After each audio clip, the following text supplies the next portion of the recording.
केसरी सोबत मराठी पाऊल पडते पुढे अटकेपार झेंडा यामध्ये तुम्हा सर्वांचं मन मन मन मन मन पूर्वक स्वागत. नवीन वर्षाच्या शुभेच्छा. नूतन वर्षाभिनंदन. नववर्षात पदार्पण करत असताना आपण या कार्यक्रमामध्ये एका नव्या फेरीमध्ये पदार्पण पण करत आहोत, आपल्या तिसऱ्या फेरीमध्ये. आणि नवीन वर्ष म्हटल्यावर नवीन काही बदल होणारच. बरोबर आहे. म्हणजे नवीन संकल्प असतात. बरोबर आहे. नवीन नवीन नवीन नवीन म्हणून यावेळी आमचा जो तिसरा आहे, नाही त्याला आम्ही काढलेलं नाहीये किंवा त्यांनी सोडलेलाही नाहीये हा कार्यक्रम. पण आता असं झालेलं आहे की मी आणि मकरंद ह्या विचारावर पोहोचलो आहोत की आपण नूतन वर्षामध्ये जेव्हा पदार्पण करतोय तेव्हा आम्ही जितूला ह्या विचारावरती या स्टेजवरती इंट्रोड्यूस करणार आहोत. इतके इतके इतके एपिसोड त्यांनी आम्हाला इतक्या सुंदर रीतीने इंट्रोड्यूस केल्यामुळे त्याची परतफेड म्हणून रॉकस्टार सूत्रधार जितेंद्र जोशी याला आज आम्ही इंट्रोड्यूस करणार आहोत. तर जोरदार टाळ्या झाल्याच पाहिजे जितेंद्र जोशी करता. जितू वाह, तू पाहिलंस आम्ही कसं पटकन आमचं अँकरिंग संपवलं मला आणि पटकन तुला बोलवलं. सर मेरे आंसू निकला है मगर नजर नहीं आएंगे. मला रडू येते. म्हणजे आत्यानंदाने माझ्या डोळ्यात पाणी येतं तसं झालंय.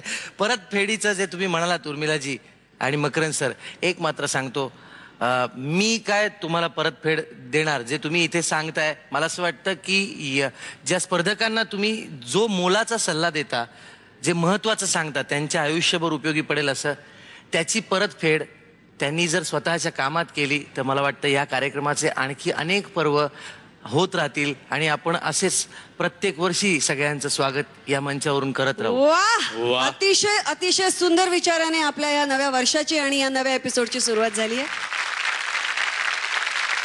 झी मराठीच्या सर्व रसिक प्रेक्षकांना नूतन वर्षाच्या अनेक अनेक अनेक अनेक हार्दिक शुभेच्छा. आता हा एपिसोड जास्त धारदार बनणार आहे कारण आता आपली तिसरी फेरी सुरू झालेली आहे आणि या तिसऱ्या फेरीमध्ये ह्या अतिशय अतिशय अतिशय कलागुणांनी भरलेल्या अशा सुंदर सुंदर कलावंतांना ह्या स्टेजवर परत एकदा येण्याचा चान्स मिळणार आहे. पण आम्हाला मात्र अतिशय मोठी जबाबदारी पार पाडावी लागणार आहे. ती म्हणजे परत एकदा ह्या लोकांना जज करण्याची, त्यांचं परीक्षण करण्याची आणि ह्यांच्यातनं एकापेक्षा एक कलावंत तुम्हा सर्वांकरता याच्या पुढच्या फायनल फेरीमध्ये दाखल करण्याची. त्यामुळे मला वाटतं आपण जास्त वेळ न दवडता स्थानापन्न होऊया मकरंद आणि याला इथे एकट्याला सोडूया. अगदी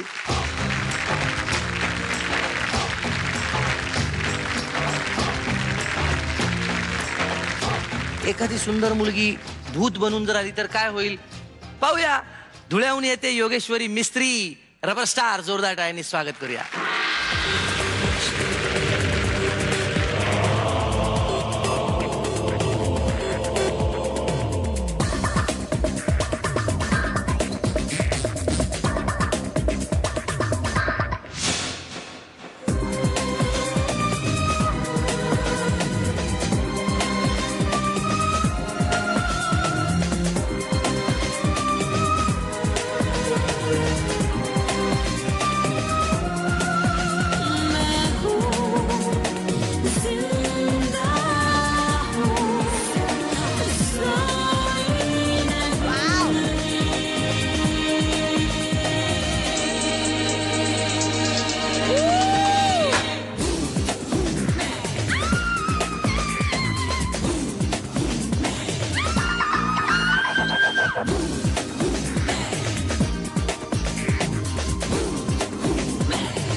उर्मिलाजी सगळा ऍक्ट आणि सगळी प्रस्तुती एकदम 2 thumbs up. म्हणजे गेल्या वेळी तुला आम्ही आग म्हटलं, बिजली म्हटलं, यावेळी तुला भूत म्हणू, वटवागुळ म्हणू, पण जे काही तू आहेस ते अमेझिंग आहेस. एखाद्या वेगळ्या वेगळ्या स्वरूपांमध्ये तू जेव्हा येतेस तेव्हा ते अजून कसे जास्त इंटेन्स होतील ते त्याच्यावरती जाणून बुजून अजून विचार कर. बाकी अप्रतिम अप्रतिम होता तुझा act. Thank you ma'am. Makarand sir Urmila, तुला पिक्चर मध्ये बघून आणि हिचं हे भूत बघून माझी दातखिळी बसली. म्हणजे भूत हे रबर स्टार असू शकतं हे मला माहित नव्हतं. वा म्हणजे भूत हे पिंपळाच्या झाडावर असतं आणि ते नेमकं भूत काय काय करू शकतं झाडावर ते आज कळलं मला. मला आवडलं की तू स्वतःला भूतच बनवलं. संपली गोष्ट. I think you one it. आणि तुझा मेकअप कोणी केला? मेकअप इथलं मेकअप सुहास दादांनी केला? सुहास गवते आणि सहकारी. जर भूतानी निवडायचं ठरवलं की माझा कोण आहे आर्टिस्ट तर योगेश्वरी. Thank you sir. लाजवाब. Thank you sir. आता पाहूया तुला किती पदकं मिळतात उर्मिलाजी. 10 पदकं मिळतात. 10 पदकं. Thank you ma'am. Thank you so much. आणि मकरंद सरांची पदकं गुलदस्त्यात राहणार आहेत.